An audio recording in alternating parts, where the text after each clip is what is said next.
Hello, Sifu, Michael. You know, I've had the good fortune to have known you for, nearly 30 years now, actually.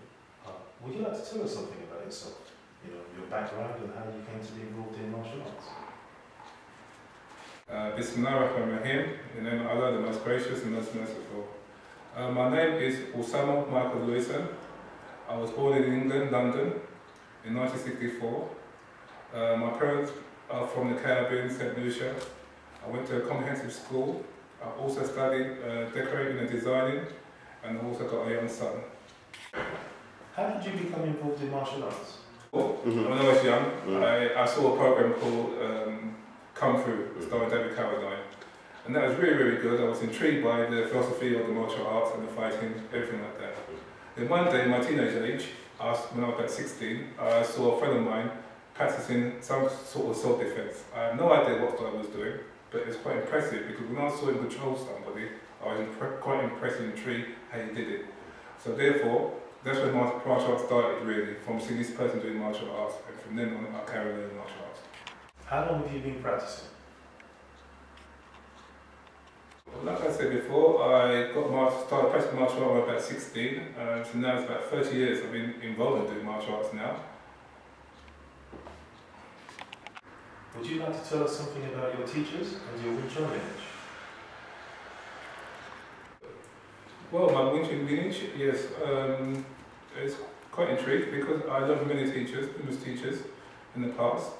The first teachers I learned from was Austin Gull, Nigel Fan, who passed away, and Sifu Eddie. And after that, I learned for 6 months, did the Khan for about 6 months. And later on, I learned from Sifu Nina Bernardo for about 10 years, following him. And then I traveled to Hong Kong to learn under Nina Bernardo Si Hing, which means older brother. And his name is Ng Chun Hong, which we call Si Bak, which means uncle. You have practiced Wing Chun in England as well as in Hong Kong. Is there a difference in the training methods? Yes, you're right. I have practiced Wing Chun in Hong Kong, and I also practiced in the West. There is a difference in studying and learning. I find that in Hong Kong, many people who go to Hong Kong to learn Wing Chun, they just listen.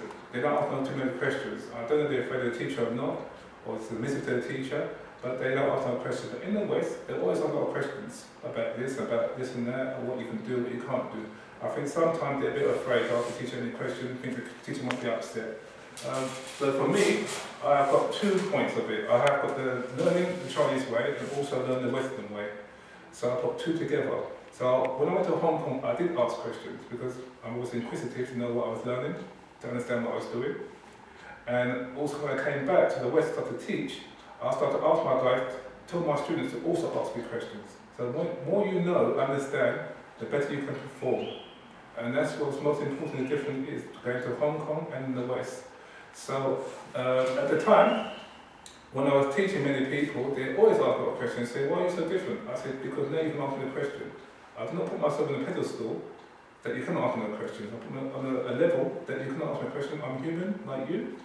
If I have the answers, I'll give it to you. If I don't know the answers, I will find out eventually with someone else. But the most important thing is that we have to understand our learning with each other and understand what to do and how to do it and how not to do it. And that's very, very important between the West and the Chinese. What sort of qualities do you look for in your students? The qualities I look for in my students is character. First of all, character. When you want to learn something in life, if you've got bad character, bad manners, you can't learn nothing. So when people come to me, I always assess them first before I learn anything. Sometimes people will be really aggressive and they cannot learn. Sometimes they're really passive and they can't learn. For example, you have a fighter, but he's so aggressive you can't teach nothing because he's going to hurt you so badly. And you have someone who's really passive, won't punch because they're scared. So I've got to balance it with the person. So trying to get them to be balanced. So I look for character in the person, and most important thing, and they start to learn things, how they receive the information and how they give the information. Sometimes you might find a student teaching somebody who's older, an older person don't respect the younger one, Or you might reverse, the older teaching the young one, and the young one don't respect the older one. So it's very important that the person, both people, correspond to each other and respect each other. When you have that, when you're learning something, it's easier to learn. So it's very important character. Sometimes when you come to a class, the person has no manners, there's certain things you have to teach him manners. The conduct of manners is very, very important. So I teach really by character. You might have a lot of money and think you pay me to learn Wing Chun. No, it's not the way. It's by your character that I will teach you, and how you receive information and how you pass information. You might be a selfish person and don't want to share your information. Therefore, I won't give you nothing again because you're selfish. You also have to pass information to help your partner to improve, and therefore he will help you to improve. That's very, very important in practicing. So my method is to look for, like I said, the person in character, and also must be very patient to learn and improve. How long does it take to learn your way of Wing Chun? It's a really funny question, Donald. People always ask this question. When they come to learn martial art from me, they always ask me, how long does it take to be sufficient in the martial arts or in Wing Chun? I said to them, sometimes it takes a long time, sometimes it takes a short time. It depends on their ability, what they can learn quickly, or what they can learn, understand very well. It's like, I look at it this way. When you go and buy fast food, it's quick food. It's really quick. It tastes good, and afterwards, that's it. When you go to a restaurant, you pay for good food, and it takes its time to cook it, to present it, to serve it. Everything is done perfectly, the presentation of the food. So my Wing Chun is like, I want to present it at a good level, 100%. So when you come and learn from me, I always tell people that you can't learn Wing Chun in 6 months. It takes about 2 years for basics, then 4 years to understand, and after 4 years to do. So after a while, you go about 10 years max of being sufficient in covering every aspect, not just little points, many points. But you'll be sufficient enough to attack someone or defend yourself. 2 years is enough. But these are only people you're defending against are ordinary people who don't know much. But these days, people are practicing martial arts. So therefore, there's more things you need to learn. So that's why I tell people sometimes the structure is very important. It takes 2 years. 1, you don't waste my time. 2, you don't waste your money. 3, you don't waste your classmate time. So I'm not into teaching people who come and go. I'm more into people who want to learn. It's like going to college. When you go to university to learn a degree in something, it takes 4 years. You know it takes you 4 years. It's not 1 year, it's not 6 months. It's 4 years. So when you come to me, I will tell you straight away, it takes you 2 years for basics. And then you start to learn how to do Wing Chun. At least you know how long it's going to take for basics. But rather than say nothing at all, you will come in presuming that you'll be sufficient enough in 1 year or 6 months. So straight away, it's most important to be sincerity in what you're doing, and also tell the people when they're going to learn something, the structure. So at least they've got some idea how long it's going to take, whether they've got patience to learn it or not. They don't want fast food or they want good food. That's how I put it. Martial arts are generally understood in terms of being short range and long range arts. What do you think about this? This question is also another question that people ask. Long range and short range. In fact, there's 3 ranges: long range, middle range, and short range. If you're going to hit somebody at a long range, you can't hit them because they're too far away. Example, 10 foot away, you can't hit the person. So that is a long range. Then, for you to hit the person, you've got coming towards you into your range, which might be a middle range. Then you get closer, which may be a close range. So we always say that Wing Chun consists of long, short, and close. Because if you're going to hit me, and you're quite far away from me, I say hit me. You have to come close towards me, and that is close range. Every style has this. No style is different. So we say, but Wing Chun is well known for its close range, because the idea is when someone's to hit you, they get really close. You know, if someone's to grab you on the floor, that is close range. If you're a boxer, it's middle range. If you're a kicker, it's a bit long range, but he's still in range because he's going to kick you. If you step too far away, he can't kick you at all. So there is all different kind of ranges to practice. So Wing Chun will practice all 3 ranges. Can you tell us something about the Wing Chun forms?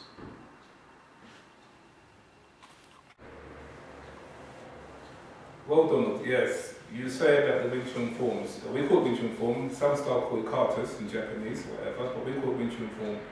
Wing Chun consists of three forms: Sifu, Chun, and Puji. All these forms are different and all there for a reason. Sometimes people will say they only need Sifu, but therefore why is Chun there in the first place? And why is Puji there? They're all there for a reason. Every form does different things. The form is so important, but the question that I will ask everybody, this question: you have learned the form, can you apply it? Sometimes people will learn the form, the Puji, the Chun, and the Sifu. But when we ask to apply it, they can't use it. It's very hard to use. So at first, we learn the form, learn to understand it, and then we learn to apply it. You cannot apply something you don't understand.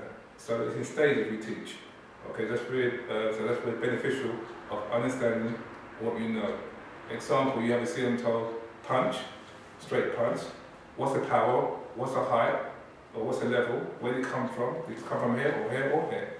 So you must understand the concept of the forms, and each form is different. What do you understand about the weaponry of Wing Chun? Wing Chun weaponry, you've got different levels in Wing Chun again by the weaponry. You have the 6.5 pole, you have the butt jump dog, butt thumb knife, and you have the dummy.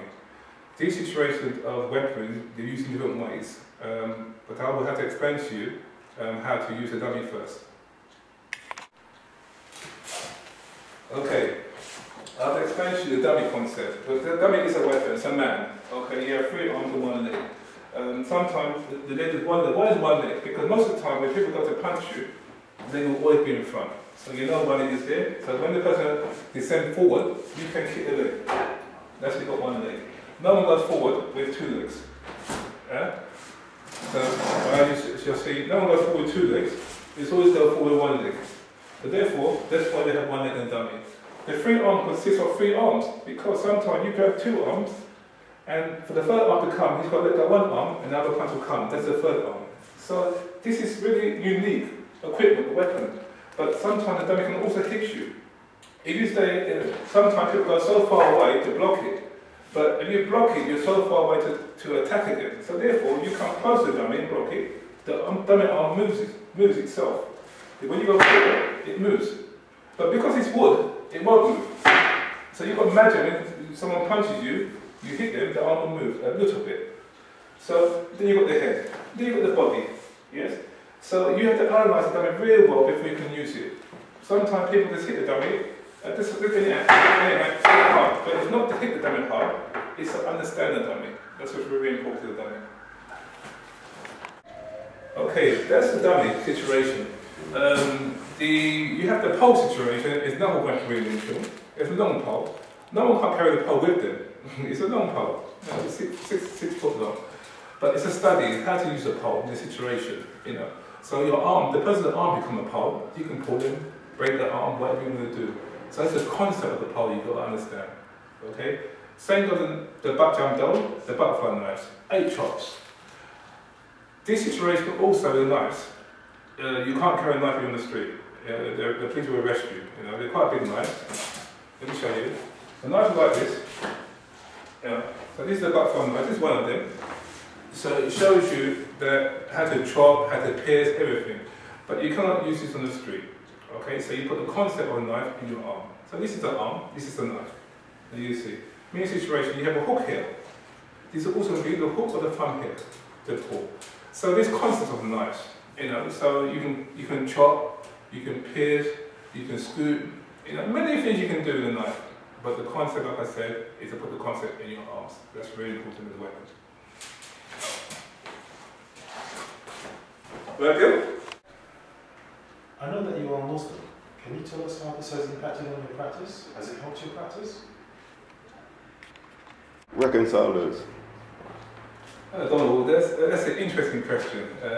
It's quite a wide question. Quite a lot of information I have to tell you about this situation. Myself, yes, I'm a Muslim. I've been a Muslim for 5 years. I'm also Westerner at the same time, born in the West. Also lived in the Far East, Hong Kong. So I've got a lot of input in me and insight on certain things. The Western society, the Chinese way of living, and also as being a Muslim. What I've got to do is understand all of them and balance it and know what is best for me, what's what I take. Being in the Far East, I learned the culture, how they teach, how they practice, the manners and everything like that. They have a bit of Islam in their culture too. Being in the West, the way the West is, West is more into materialistic way of me. So a bit selfish, but also they've got some good points. They have some manners and things like that too. But Islam, for me, what I follow, is a complete. The mannerism of the beloved Prophet, who is the best example for us as a Muslim. And most of my inspiration came from my deen, the way of life, my Islamic point of view. So every time I teach, it's a way of Islamic. When I express myself, it's a way of Islamic. And so most of the time, I use most of the things that come from Islamic point of view. My method of teaching, like I say, you have to have good manners, good adapt as a Muslim. You have it in the West, you have it in the Chinese. When you go to Hong Kong, the people are very courteous, they will serve you first. You have everything in different cultures. Every culture has something. But personally for me, as being a Muslim, I've gained more from it through my martial arts, through teaching, through understanding, through studying. I do a lot of studying in Islamic studies. Always trying to better myself. That's what I strive for, to better myself, to give information to my students the best way, the effective way, and a way they're comfortable with, and the way they can receive everything. The most important thing about information is the information. Make sure the information is correct. If information is wrong, you can cause problems. If I learn something the wrong way, my students will do it the wrong way. If I learn the right way, my students will do it the right way. But therefore, how do you know what's right and wrong? By testing. Yeah? You will never know, can you block, until you try, until someone hits you to block. So very important to also test everything, but also understand everything. So sometime in life, if I tell my student that this is better than that, he might not believe me. So I said to him, try it. And then afterwards, for him, own personal self, he will see what is better and what is not so good. He will judge for himself. I do not judge for him. I was given the information. It's up to him to decipher it, up to him to understand it, and up to him to implement it. This is what I learned from my religion. That's what I do a lot of studying in Islam, like I said before. Sometimes I'm busy reading, sometimes I'm teaching, sometimes I'm working. Even though I teach team building to work for a company, I also teach them how to work together, which is very, very important. Harmony with each other. That's most important, the objective of my method of teaching. And also, being a father is a responsibility. That's very important. I have a son, he had to learn from my example. If I have a bad example, he learned from a bad example. If you're a good example, he learns from a good example. So fathers out there, the best example, it'd be yourself, you're a good example. But you have to have the example of somebody else who is better than you. And an example for me is our beloved Prophet Sallallahu Alaihi Wasallam. The Prophet is my best example for me, as well follow. So therefore, when we do things in life, we look to our parents, we look to our grandparents, we look to someone who is doing something productive, no one who is lazy, someone doing something to inspire you to do something. So role models. If we have a role model who's just a person who's singing all the time, or that's not really a good role model, he's just performing for you. He's not really doing nothing active or academic or teaching you how to have manners, teaching you how to respect. It's completely different. So we don't get deluded in thinking that watching something on TV, which is a program of entertainment, it's a program of entertainment. Or some watching another program of studying, academic, is different. Because two things are different things. So if you want to entertain yourself, it's good, entertain yourself. If you want to improve in studying, study. So you have to know the difference between two things to improve, to know what you can do and what you can't do, and to improve. So as a father figure, I try to teach my boy respect, the manners of the adab of people, respect cultures, but most important thing, respect yourself first, and then respect other people too. You have a unique way of teaching and have created some excellent practitioners in your school. What do you think the secret of your success is? Yes, Donald, you're right there, Donald. They do say my method of teaching is different. Like I said before, I have learned from many teachers before, they all got their good points and bad points, but the way I do Wing Chun is the way I do Wing Chun. I have learned from many things in life. I use my experience in life to teach people. Most important thing I find in teaching is that the two people must correspond to each other. The two people must like each other. The two people be in harmony with each other. Without this, your training won't be productive at all. So most thing I look for, or I stress in my students, to be humble, to have good character, and to respect each other. Very important before they even start training. And when they have this, they can't improve. And also the understanding of learning. So learn how to learn. That means learn how to teach somebody. Learn how to receive to be teaching. Many situations change, so very important, you must learn how to learn. That's very hard to do. Some people don't want to learn, and some people want to teach. But you don't know how to teach, how can you teach? So you must learn how to teach before you can teach. So this is very, very important. So probably I'm unique in such a way that I don't let nothing pass. If I pass something on to my student, it must be 100%.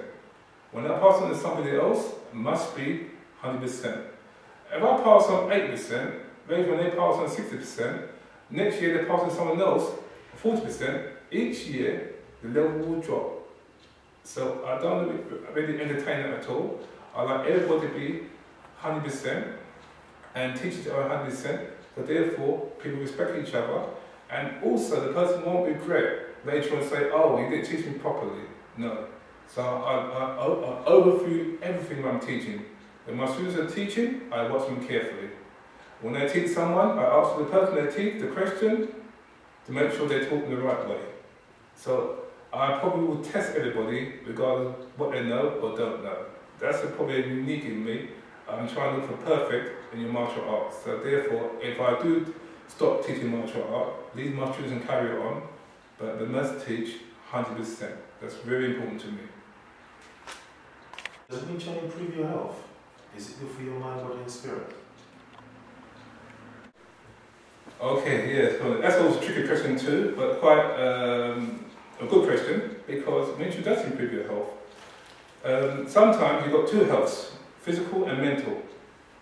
Most important thing I strive for is mental first, because your mental is not sound, your physical will die. So when you practice Wing Chun, first you've got to know about your structure, your breathing, your calmness. Yeah? So that's your health. And sometimes people say you can eat any sort of rubbish. Yeah, you eat any sort of rubbish, you've got to look after your body, because your body got rights over you. So therefore, don't eat too much rubbish things. But when you learn martial arts, health-wise, that means I might attack you and you might be excited, you might be nervous. That's also part of your health. So I've got to try and calm you down. So therefore, when you do a movement, it's done with precision, it's done with calmness, and also understanding. This takes time. So example, the Sian-Tao form. One, you stay in one place, in one spot. One for patience. One for the circulation of the blood. One to keep your spine straight, so the energy travels around your body. Two, to look ahead and see everything. Visual, just make sure you look at everything. Two, to listen, understand. Three, to concentration. Four, for meditation. The form has got quite a lot of things in it. You're right. It's been described as practical and effective. Would you like to demonstrate some techniques? I can, because Wing Chun, like you say, is active, so you've got to show example. If sometimes a person punches, it's straight, and he's got longer reach, you've got shorter reach. You cannot reach him, so he hits you straight away. So what you do, you turn. You see? When you cover every angle, why you must turn? Because you can reach. Now, if I've got a short arm and I punch you, you've got a long arm, example, I've got a long arm, you've got a short arm, you can't reach me at all. So therefore, what you do, you turn your body, and then you can reach me here clearly. So there's many points. So when you say it's direct, straight line theory, but you've got many straight lines with different angles. Example, say you throw a hook punch towards me, I punch you here. Now you see, this is a straight line punch. But if you punch, and I chase punch again, and I chase hand, I'm pointing the hand, and never hand hit me here. So what we do is, when you punch again, then you see the straight line punch coming here. Straight away, you monitor everything by hitting him straight in the centre of his body. So we should we'll capture everything. It's something you might punch me straight, and I put here, up, to monitor that one, and hit you here at the same time. But if I miss it here, you can also hit me. So you punch again, you see, everything is checked. If you punch the other hand, you see it from here. But everything is full control, so that means you might try to hit me still, here. But if I hit you in one, and hit you, you fall down completely. So if I punch again, more or less, so you try and hit. So you see, so therefore you're in full control of the situation. Okay, you don't need to rush anything, it's all calculated. But patience and time, perseverance will give you all the points you need. Well, thank you very much. That's it. Really.